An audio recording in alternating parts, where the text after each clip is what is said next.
जय श्री श्याम। अभी तक मैंने आपको 34 दिन के बारे में बताया और इटावा के पास रेलवे स्टेशन के पास में एक होटल में हम रुके थे।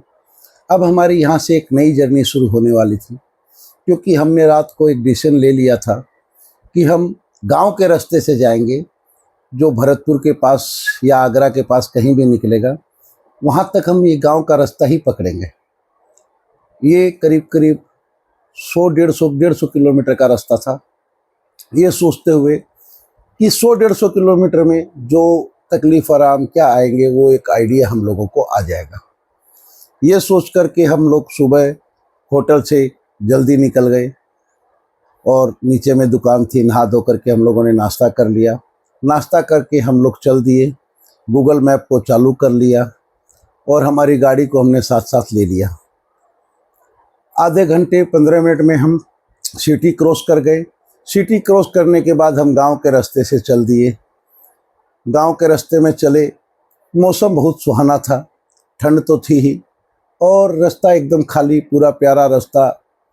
और ये सोचते हुए अब कहाँ क्या मिलेगा, ये कुछ भी दिमाग में एक बात थी, कहाँ रहने की जगह मिलेगी, कहाँ ढाबा मिलेगा, कहाँ क्या मिलेगा। एक बड़ा ही रोमांचक चीज़ थी कि अभी तक 35 दिन हो गए, हम लोगों ने एक बार भी अपने पास से खाने का सामान नहीं निकाला था। खाली बंगाल में एक बार हमने चाय अपने यहाँ बनाई थी, या फिर कभी रास्ते में दरकार पड़ा तो चाय या गर्म पानी हम लोगों ने अपने इंडक्शन पे किया था। लेकिन कभी खाना के सामान को निकालने की कोई आवश्यकता नहीं पड़ी, हर जगह व्यवस्था होती गई।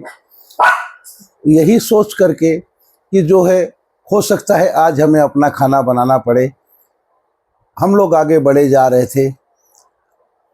जब 7-8 किलोमीटर निकले तो एक खेत में कुछ लोग काम कर रहे थे।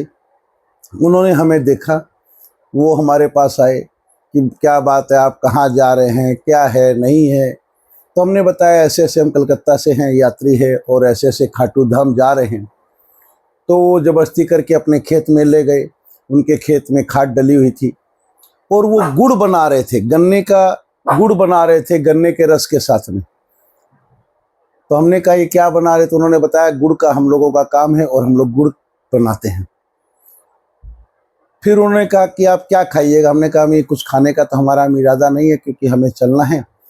वो गन्ने का जूस हमें पिलाया उन्होंने, क्योंकि हमने कलकत्ते में जब भी गन्ने का जूस पिया था, यहाँ हमेशा छिलका छील करके गन्ने का जूस पिया था। और वहाँ पर जो हमने जूस पिया वो छिलका समेत था। और सबसे बड़ी बात, वहाँ कोई मशीन या कुछ नहीं लगा हुआ था, खेत में ही उसने एक मशीन डाली हुई थी और उसी मशीन से एक होदी टाइप की बनाई हुई थी जिसमें गन्ने का रस बन रहा था। उसमें से उन्होंने बाल्टी भर के रस निकाला और हमने करीब करीब 2-3 गिलास, क्योंकि पसीना आया हुआ था, 2-3 गिलास करके हम लोगों ने गन्ने का जूस पिया और हमारा पेट पूरा भर गया। खाने की भी कोई जगह नहीं थी। तो हम वहाँ से जब विदा होने लग गए तो भाई साहब ने 1-2 बोतल हमारे लिए गन्ने के जूस की भर के दे दी और हमसे कहा आप इसे ले जाइए, जहाँ भी आपको दिन भर में मन करे वहाँ पी लीजिएगा, लेकिन थोड़ा ध्यान से पीजिएगा, क्योंकि ये प्योर जूस है, कहीं पेट को नुकसान नहीं कर जाए। बड़ा ही एक अलग अनुभव था वो, वैसा जूस भी हमने कभी नहीं पिया था। फिर वहाँ से उनसे राम राम करके हम लोग आगे बढ़े तो 7-8 किलोमीटर बाद एक क्रॉसिंग आई, जहाँ से हमें लेफ्ट घूमना था।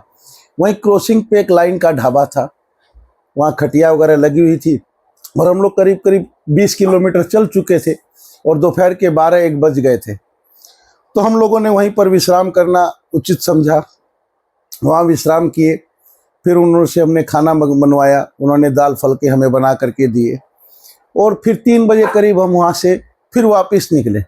निकलने के बाद करीब करीब 10-12 किलोमीटर बाद एक स्कूल आया, वहाँ घर भी थे, गांव था एक, गांव का नाम मुझे याद नहीं है। तो वहाँ हमने पूछा कि ऐसे ऐसे रात को रहने की कहीं व्यवस्था हमें मिल सकती है क्या, या कोई ढाबा, कोई होटल या कोई रेस्टोरेंट यहाँ पर ऐसा हो जहाँ पर हम खाना खा सके और सो सके। तो उन्होंने कहा देखिए गांव में तो कोई होटल वगैरह तो मिलेगा नहीं, लेकिन हाँ ये हमारा एक स्कूल है, आप इसमें आराम से सो सकते हैं, या फिर बगल में धर्मशाला है, अगर धर्मशाला में सोना चाहे तो धर्मशाला में भी सो सकते हैं। तो उन्होंने पूछा कि आपके पास ओढ़ने के लिए कपड़े वपड़े, हमने कहा हमारे पास सब है, कोई दिक्कत नहीं है। तो वो स्कूल के अंदर ले गए। स्कूल के अंदर ले जाने के बाद उन्होंने हमें एक रूम दे दिया। उस रूम में झाड़ू लगी हुई थी, सफ़ा था, तो हम वहाँ पर अपना गद्दा बिस्तर डाल करके सोने चले गए। तो उन्होंने पूछा खाना वाना, तो वही जो गांव के लोग थे, तो उन्होंने कहा क्या खाइएगा, तो हमने कहा नहीं अभी तो कुछ खाने, फिर भी वो दाल फुल्का ले आए और गुड़ वगैरह हल्का मीठा ले आए, तो हम लोग दाल फुल्का वगैरह खा करके इस तरह 35वें दिन की रात हमारी बाबा ने ऐसी व्यवस्था की, गन्ने के जूस, दिन में ढाबा और रात को एक स्कूल। तब वहाँ मालूम चला कि वहाँ बगल में जो है, शायद मुझे याद नहीं है पूरी तरह, शायद चंबल की घाटी भी वहीं पर थी। तो उन्होंने हमसे कहा था कि भैया अब आपके 7-8 बज गए, तो आज रात को आप यहीं रुक जाइए, क्योंकि यहाँ बगल में ही एक एरिया पड़ता है जो थोड़ा सा डेंजर एरिया है। तो आप आज रात का सफ़र बंद करके यहीं रह जाइए, कल सुबह आप सफ़र कीजिएगा। इस तरह 35वें दिन की रात हमारी वहाँ गांव में स्कूल में गुजरी और गांव के लोगों को दोबारा हमारे खाने की व्यवस्था हुई। 36वें दिन की बात कल मैं आपको बताऊंगा। तब तक के लिए जय जय श्री राम।